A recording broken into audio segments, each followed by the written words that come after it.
Hey, Francis, welcome to the podcast. Hey, Alicia, nice to be here. Thank you so much for taking time out of your fabulous day to join us today.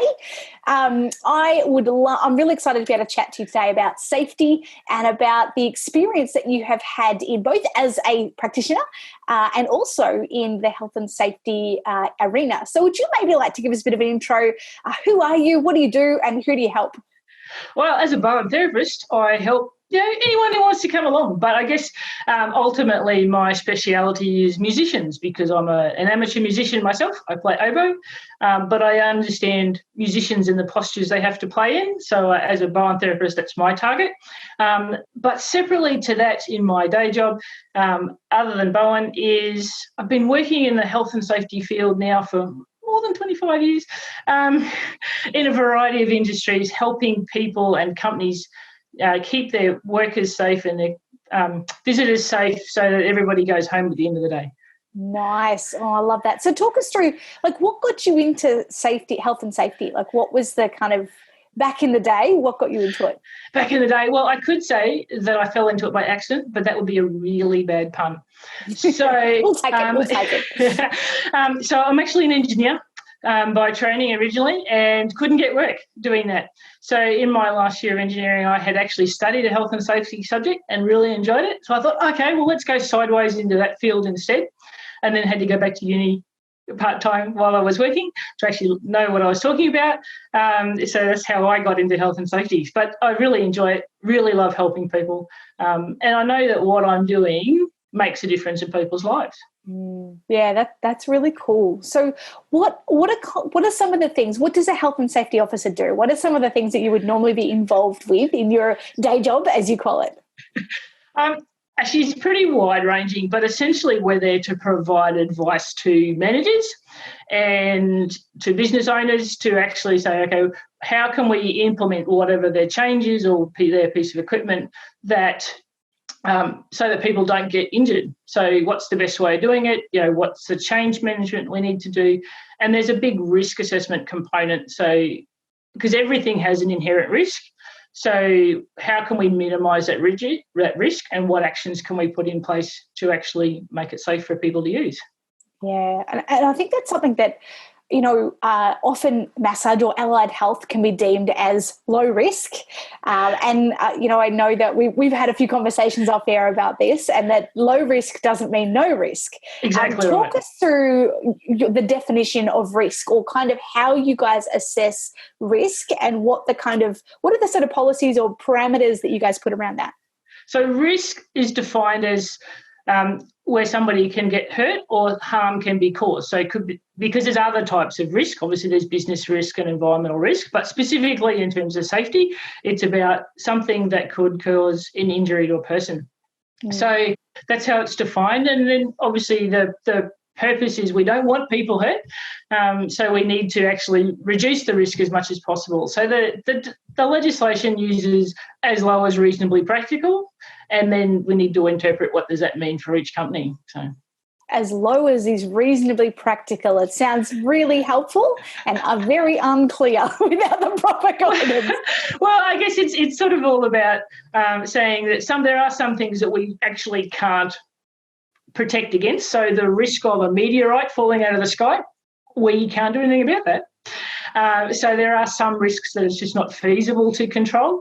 But in the main, most business risks or risks that within a business can be controlled as far as the technology exists. And the other thing that comes into play is cost. So yes, there might be technology, but if you're a two-person business and your turnover is, pick a number, $50,000 a year, you're not going to be able to afford a piece of technology that's $10 million or more or whatever. So the cost does come into that as well. Yeah, okay. So talk to us a bit about some of what are some of the risks that you see in allied health businesses? So often, like my stepdad's in earth moving, so I understand, earth moving risks. I understand that thongs are not really safety cap boots, which I've seen him do and break an ankle, and also like you think of construction. They're the kind of industries that I think of when I think of safety, or big businesses, trying to protect their workers. What about someone who's maybe a solo practitioner or maybe has a team, we'll talk about maybe solo practitioners first, what are some of the kind of common risks that are associated with running an allied health business that maybe people wouldn't have thought of? I guess the main one is actually looking after yourself, so manual handling, because we all get into positions that are awkward, or manual handling and ergonomics get rolled together. So, we get in an awkward position, particularly for massage. If you're leaning over all the time, you end up with a sore back. So there's that aspect we see all the time. And otherwise, we see lots of little things. So, you might have leads trailing across the floor, or frayed carpet, or a mat that's rolled up as you come in the door and everybody trips over it. So there's actually often lots of little things that add up to quite a big risk. The other one, of course, for allied health that people often don't think about is people lying on their treatment table and then you ask them to roll over. So what's the risk of them rolling off? Do you do maintenance on your massage table? What's the load limit? Do you overload them? So there's all of these risks that people need to consider. Yeah, and look, I think it's they seem like simple things, and yet when they go wrong, they can go wrong really badly. If you've ever had, not that I have, but if you were overloaded your table and it collapsed on you, if a client did fall off, what would you do? How would you manage it? What are the risks in terms of fines and things like that go on? So if someone, let's say there is some unsafe practices, what are some of the consequences that you see happen, or that is allowed to happen from having unsafe practices in our clinics? Allowed to happen. I guess, a lot of people think they can get away with it because no one's going to ever see them, or their clients don't know any better, which is not the attitude we really like. But if something does happen, then an injury occurs, then an inspector will arrive on your doorstep. They almost always do. And they will audit you. So they'll audit that your full compliance to the health and safety legislation in your state or territory. And so then any deficiencies that they find, they will issue with a notice. So it depends on the state or territory and also how bad the error is or the breach is. They may issue you a notice to immediately stop work and fix it, or they might just issue you an improvement notice which says you must fix this within a certain period of time. And it's normally only a week or two, depending on what it is. Mm-hmm. And then if worst case is somebody dies, you're also going to get the police and the coroner do a full investigation. And obviously the consequence of that is your business is not going to operate during that time. And also, there's all of the other consequences such as reputation damage, and a lot of businesses don't open again.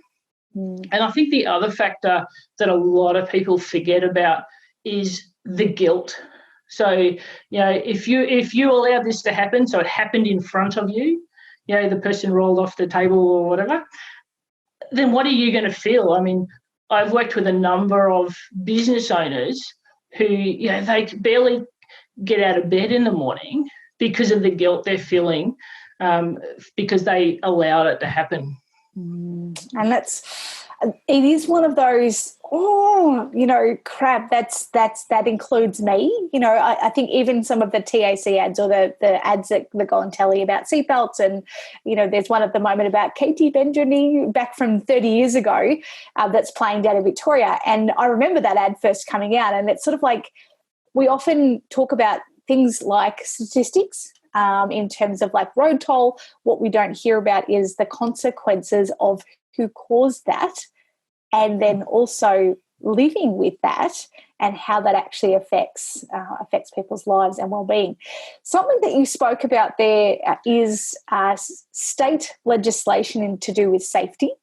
Mm-hmm. I imagine that is something that we probably all did at some point of our studies in legal and ethical compliance, or one of those fabulous, subjects that we've probably long forgotten, because the idea of myofascial release, trigger points, dry needling, pregnancy massage, all those things became far more interesting and exciting and more something we were going to actually implement. Talk to us a bit about the state legislation, not only maybe where you find that, but also like what does that mean, Francis? So each state and territory of Australia and every other country has legislation that's specifically designed to manage health and safety in workplaces. So what you do at home, outside of that, but specifically for workplaces. Oh, unless, of course, you work from home, in which case there's a crossover. Anyway, so each state has its own legislation. Most states are now running the same legislation. We harmonised, or we tried to harmonise back in 2011, and most states are now on that. So what that means is that the legislation is the same from state to state, which makes life a lot easier for everybody. There are some exceptions to that. Victoria is one. Western Australia is currently different, but about to go over to the harmonised come next year. So that will also help going forward. So in terms of finding it, if you just write in legislation and your state name, you'll find the actual legislation website for your state, and then just type in the word health and safety or the words health and safety, and it will come up. So in most states, it's now called Work Health and Safety Act, and there's some regulations as well. Victoria, it's still called the Occupational Health and Safety Act and regulations. Just to be different, but that's okay. We like to buck the trend here. We're in lockdown. That's okay. Yeah. So, and the purpose of the legislation is to protect people in that workplace. So it identifies a lot of obligations and duties that are placed on business owners and employers and people who manage premises. So essentially that they're placing the obligation on those people to protect the health and safety of everybody else on that workplace. That's sort of it in a nutshell. And that's such a beautiful summary for those that are not detail-oriented people. Oh, good. Okay, thank you. And I think it is really important that when we have a safe workplace, it builds trust and security and helps our clients feel more relaxed. Like they actually get the opportunity to go, I know that I'm going to be safe when I come in here. I know that I can trust this business, that they're ticking the boxes. Let's talk about more in terms of staff. Like if people have staff, obviously we know that we have a duty of care to keep our staff safe and injury-free. And I think this is often where safety gets spoken about, is because it's like, oh, well, now it's not just me. I don't really, not that I don't care about me, but I want to make sure that I'm, not, I'm keeping everyone else safe. What are sort of some of the consultations or the way that you prevent injury care and supervision things that are really important for staff when you bring them on board and when you've got a team? So there's really a couple of different criteria or sections that are really critical for when you're taking on staff. One is that every legislation has a consultation component, and essentially it says that you need to consult with your staff before you make any change that could impact on their health and safety, which is very confronting to a lot of business owners, because now it's almost like saying, I have to get their permission to make the change. Actually, that's not what it's saying. It's saying you need to tell them it's coming and then work out what's the best way to minimise the risk associated with that. The other component is a training and supervision component. So as a business owner, you're required to make sure that your staff have the correct training, not only in terms of their modality. So, they have either a certificate or diploma as required, but secondly, that they're trained in the procedures for your clinic or for your premises. So, and then you have a supervision component. So are they actually following it? How do you know they're following it when you're not actually there? So there's all of these questions that come up as part of it. And I guess the third option then is workers' compensation and injury care. So if a worker is injured at work, then you need to have workers' compensation and a rehabilitation process in your business as well. Yeah, of how that is then followed up. I remember when we were going through a process of updating, I'd like to say updating, but really it was initiating our health and safety. And I have shared this story with you before at our clinic that we ran, where we had 9 staff at that point. We were part of the Geelong Business Excellence Awards, and they needed to have a checklist of OH&S. And I'm like, you know what? So I actually had an OH&S consultant come in, and she used to work for Fair Work Australia, so knew what, she used to work for WorkSafe, I should say. So knew what would happen if a safety officer walked in, what are the things they want to see. be. And so one of the questions was, where's the, do you have a fire hydrant? And I went, well, if I can't answer that question, I don't think that my staff would know where one is. And it also means that none of us know how to use it. We do not have an emergency evacuation plan. And I'm like, wow, like just all of these things. And I'm like, I love marketing and I love helping people and I want to get people better and I work with complicated cases. And all this stuff was like, oh, safety. Oh, really? Okay.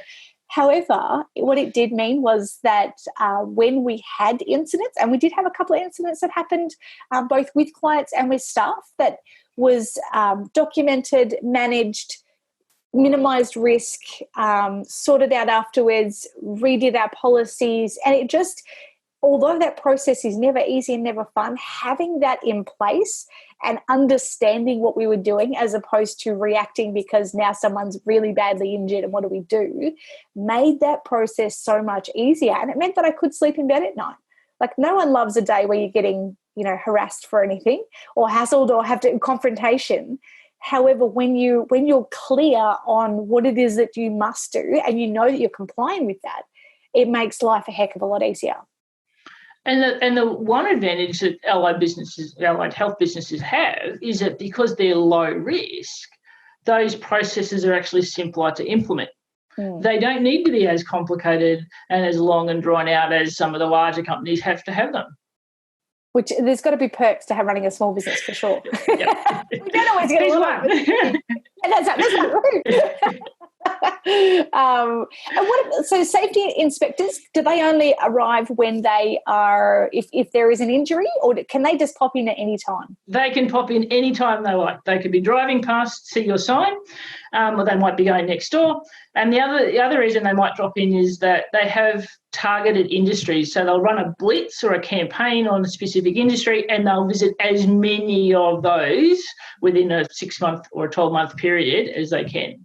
So, they can drop in at any time. They do not need to announce themselves or give you any warning. They can just show up at the door, give you their ID and say, I'm here. Yeah, right. And what kind of things would you need to produce for them? Oh, so they'll be looking for compliance to the Act and the regulations. So obviously that's going to differ slightly depending on which state you're in. But they're going to be looking for evidence and management commitment. So how do you actually demonstrate that you're committed to health and safety?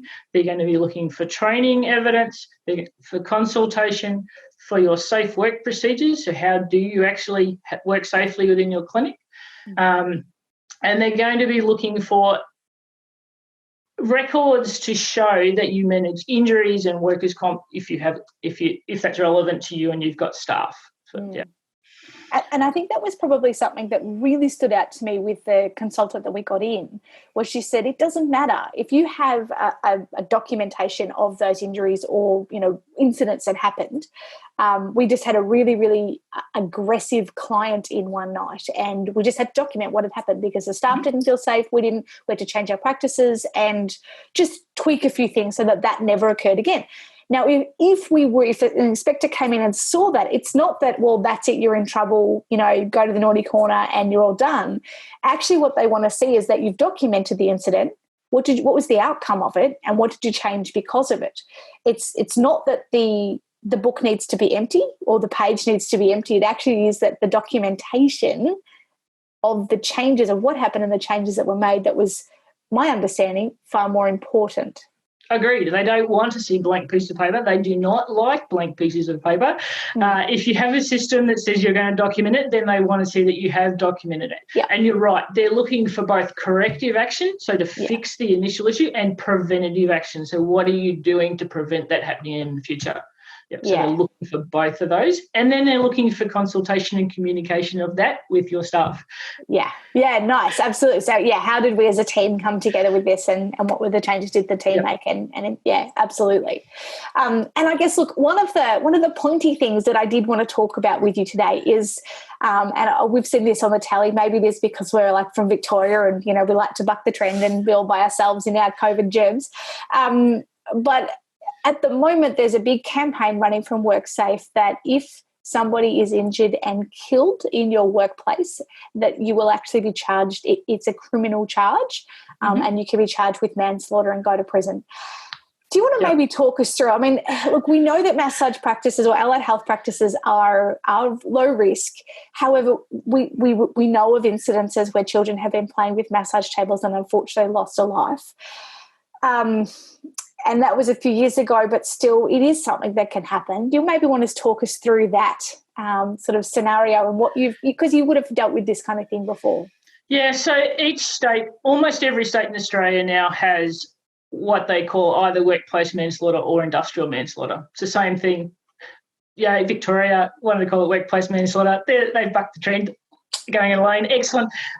But, yeah, so industrial manslaughter laws now exist in pretty much every state and territory in Australia, and it does say that if a death occurs and negligence can be proven, then the business owners and all the directors will not only be fined a very large amount of money, they'll probably be sent to jail. So just recently in Queensland, we've had a case where a truck driver was killed when he got hit by a forklift, obviously not allied health related. But, the truck driver was standing beside his truck and the forklift reversed into him. It's pretty easy to happen. That one resulted in the two company directors being fined $3 million each and sentenced to 10 months jail. So we're talking large fines and jail time.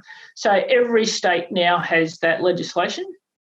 So they do need to prove negligence, and the level of negligence will determine obviously the length of jail time and the amount of fine, but certainly they can be sentenced up to 5 years in jail, and depending on the state, it could be $10 million in fines. Yeah, quite high. Okay. And look, I think that's why it's really important to be having this conversation.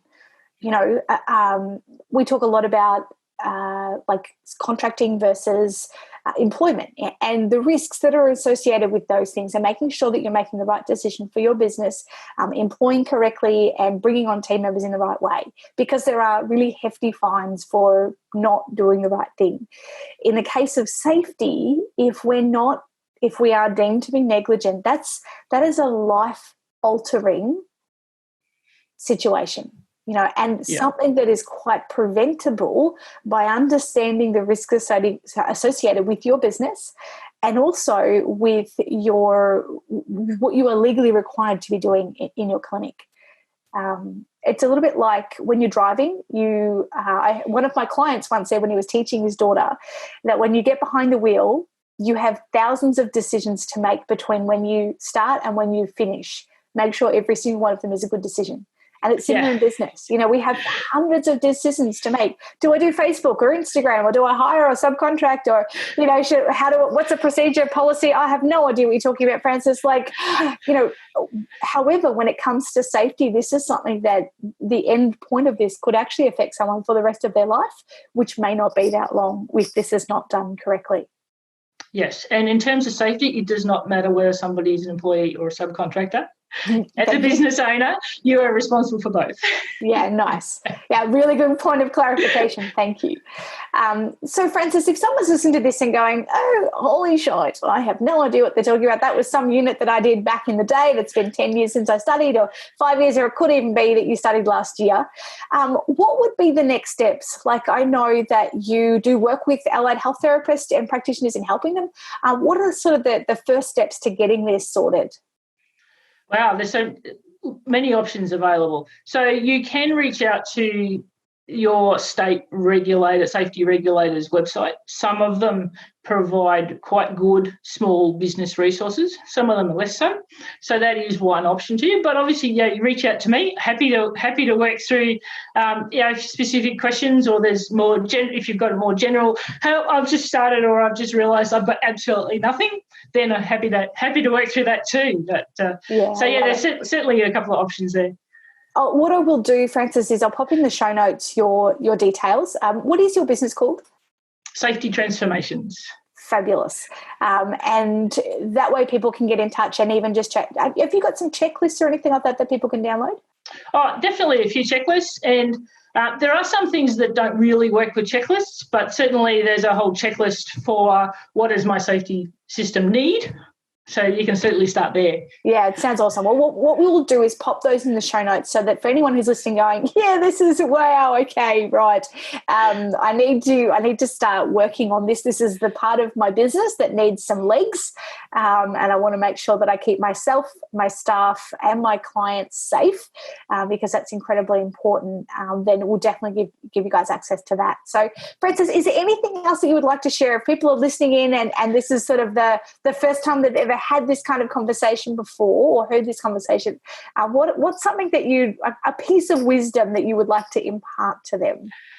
Oh, wow, where do you start?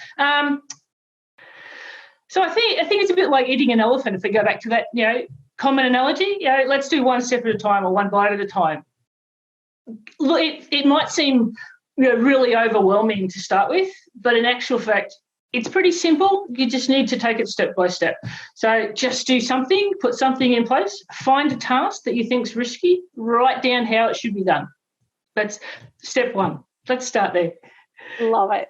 Frances, thank you so much for your time. Thank you for your expertise and your wisdom that you have shared today. I know that this is going to be initiating a conversation across Australia and throughout the world about how to keep our clinics and practices safe. And I think it's an important conversation to be having right now. So thank you so much. No problem. Anytime.